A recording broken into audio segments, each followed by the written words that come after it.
में जो नॉलेज नहीं है तो शायद ये वीडियो पूरा देखोगे तो आपको वो नॉलेज हो जाएगी।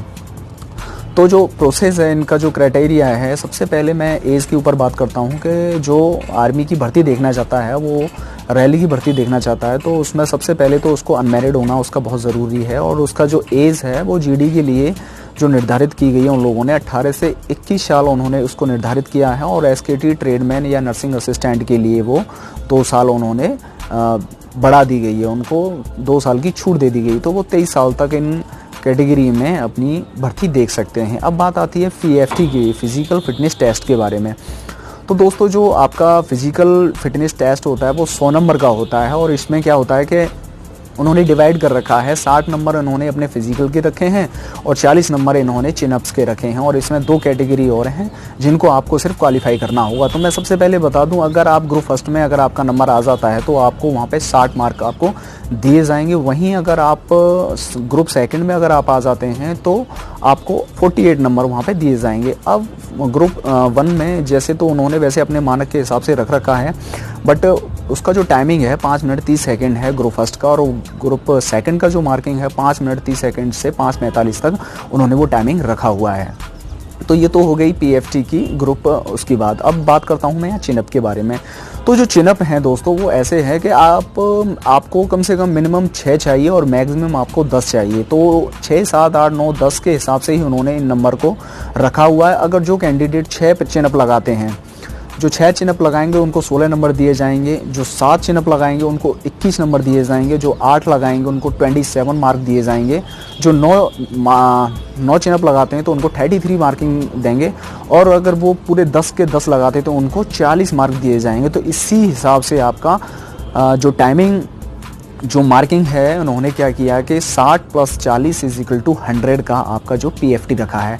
अब इसमें 2 कैटेगरी आती हैं। आपको 9 फीट डिच आपको पार करना पड़ेगा, वो नॉर्मल है, और ये आपको जिग जैग बैलेंस आपको वो क्रॉस करना है, वो भी क्वालिफाइंग है। तो ये तो हो गई पीएफटी की बात। अब यहाँ पे आती है सीई की बात। इसमें जो आपका जो एग्जामिनेशन होगा, जो आपका एंट्रेंस एग्ज़ाम होगा, उसमें आपको क्या करना पड़ेगा, आपको उसमें भी इन्होंने जो एग्जामिनेशन रखा है वो अलग अलग कैटेगरी के लिए अलग अलग रखा है। जैसे जीडी वालों के लिए जिन्होंने एग्ज़ाम रखा है, जिसमें जीके, जनरल साइंस और मैथ, ये 3 कैटेगरी रखी हैं। 100 नंबर का इनका पेपर होगा, उसमें से इनको 35 मार्क लाने पड़ेंगे पास होने के लिए। बट आपको कोशिश करनी है कि ज़्यादा से ज़्यादा मार्क लेके हैं ताकि आपका मेरिट लिस्ट में नाम आ सके। अब होता क्या है कि इनका जो क्वेश्चंस इनके 50 होंगे, हर क्वेश्चन 2 नंबर का होगा। अगर आपका गलत आंसर आता है या आप रॉन्ग क्वेश्चन अगर अटेम्प्ट करते हो तो आपको आधा मार्किंग आपको गंवाना पड़ जाएगा। तो इसलिए ध्यान से अपना पेपर दें। अब आता है ट्रेडमैन के लिए। ट्रेडमैन के लिए वही सेम है, बट इनको 100 में से 32 नंबर पासिंग मार्क चाहिए, और हर एक गलत का आंसर के लिए आधा नंबर कटेगा। इनका भी क्वेश्चन 2 नंबर का होता है। अब बात आती है क्लर्क और एसकेटी के लिए। तो इनके लिए इन्होंने 25 क्वेश्चंस रखे हुए हैं जो 4 नंबर के होंगे। हर क्वेश्चन 4 नंबर का होगा, बट इनका जो गलत आंसर देंगे तो इनका 1 नंबर वहाँ पे इनको गंवाना पड़ जाएगा। अब बात आती है टेक्निकल की दोस्तों। टेक्निकल और नर्सिंग असिस्टेंट जो होते हैं, एनए जो होते हैं, उनके लिए सेम इन्होंने कैटेगरी रखी है कि इनको 200 नंबर का पेपर होगा। 200 नंबर के पेपर में इनको 80 नंबर मार्किंग जो पासिंग मार्क लाना पड़ेगा, और उसमें से इनको हर क्वेश्चन इनका 4 नंबर का होगा। 50 क्वेश्चन होंगे, 50 क्वेश्चंस होंगे, 4 नंबर के होंगे, और इनका गलत आंसर देने पे इनका 1 नंबर इनको गंवाना पड़ेगा। तो कृपया ध्यान दें, आप अपने हिसाब से अपने इस पेपर को दीजिए। अब यहाँ पर इनकी जो मेरिट लिस्ट लगती है वो क्या है कि जैसे नर्सिंग असिस्टेंट हो गए, टेक्निकल हो गया, इनका पीएफटी से इनका कोई लेना देना नहीं होता। इनकी जो मेरिट लिस्ट बनती है वो एंट्रेंस एग्जामिनेशन के आधार पर बनती है। सिर्फ इनको उस एग्ज़ाम को, सिर्फ इनको पीएफटी को क्वालिफाई करना है, बाकी इनका कोई उससे लेना देना नहीं होता है। जो जीडी वाले हैं और जीडी वाले बंदे हैं, उनको पीएफटी प्लस एग्जामिनेशन जो इनका जो कॉमन एंट्रेंस एग्जाम सीई होता है, उन दोनों की मेरिट लिस्ट इनको बनाई जाती है। और नए नेम के आधार पे एप्टीट्यूड टेस्ट ख़त्म कर दिया गया है, जो आपके लिए बहुत ही बेटर है। और अब यहाँ पे आती है बोनस मार्किंग की बात में, क्यों मेरिट लिस्ट तो लग गई, यहाँ पे मेरिट बन रही है, बट इनको क्या है बोनस मार्क भी दिया जाता है। जैसे मानो अभी आप गेम की बात, मैं सबसे पहले गेम स्पोर्ट्स की बात करता हूँ। अगर कोई भी कैंडिडेट अगर इंटरनेशनल लेवल पे अगर वो खेल चुका है तो उसको 20 मार्क दिए जाएंगे। अगर वही कैंडिडेट अगर नेशनल लेवल पे खेला है तो उसको 15 मार्क दिए जाएंगे।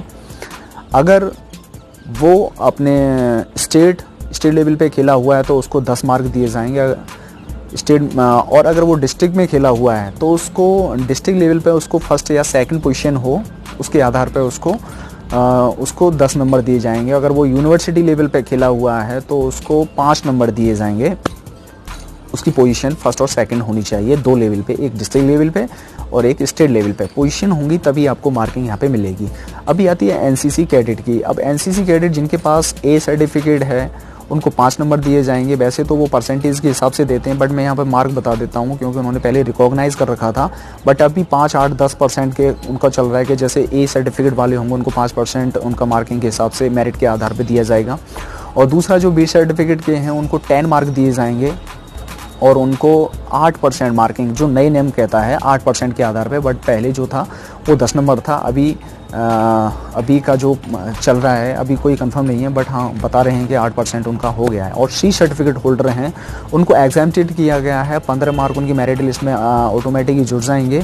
और अगर कोई लड़का अगर C certificate Republic Day parade में अगर शामिल हो जाता है तो उसको वो 15 मार्क ही देंगे, बट उसका जो सी होता है वो पार्ट फर्स्ट से उसको एग्जाम्प्टेड कर देते हैं, मुक्त कर देते हैं और वो सीधा मेरिट लिस्ट में सबसे पहले उसको वरीयता दी जाती है।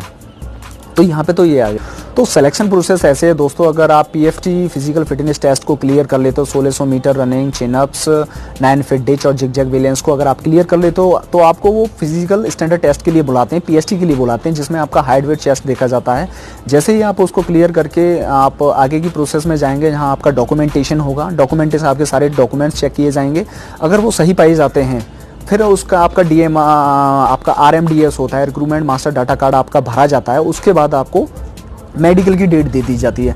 अब मेडिकल की डेट दे दी जाती है, वहाँ पे फिर क्या करते हैं वो रिव्यू करते हैं, अनफिट कैंडिडेट को वो आउट कर देते हैं और जो फिट कैंडिडेट हैं उनको वो ले लेते हैं। अब फिट कैंडिडेट को फिर क्या करते हैं, 1 और 2nd कॉल लेटर वो इशू करते हैं जिसमें उनको CEE की डेट दे दी जाती है, एग्जामिनेशन की डेट दे दी जाती है। और जैसे ही एग्ज़ाम हो जाता है और मेरिट लग जाती है, फाइनल डिक्लेरेशन आर्मी कर देती है, तो फिर उनको वो करती है issue of a final call letter for appointments by ARO के थ्रू उनको क्या करते हैं वो बुलाते हैं अपने जहाँ भी उनको ARO या ट्रेनिंग सेंटर में बुलाते हैं। उसके बाद क्या होता है, final selection medical and dispatch to allotted regiment and training for a basic army basic training के लिए वो वहाँ से डिस्पैच कर दिए जाते हैं, भेज दिए जाते हैं। तो ये सारा प्रोसेस था आर्मी की सिलेक्शन प्रोसेस का। तो मैं उम्मीद करता हूँ आपको वीडियो अच्छा लगा होगा। अगर आपको वीडियो अच्छा लगे तो प्लीज़ कमेंट सेक्शन में जाके कमेंट ज़रूर कर दीजिए। अगर आपको कुछ भी ख़राब लगा है या कुछ भी मैंने अधूरी जानकारी दी है तो प्लीज़ मुझे ज़रूर बताएं।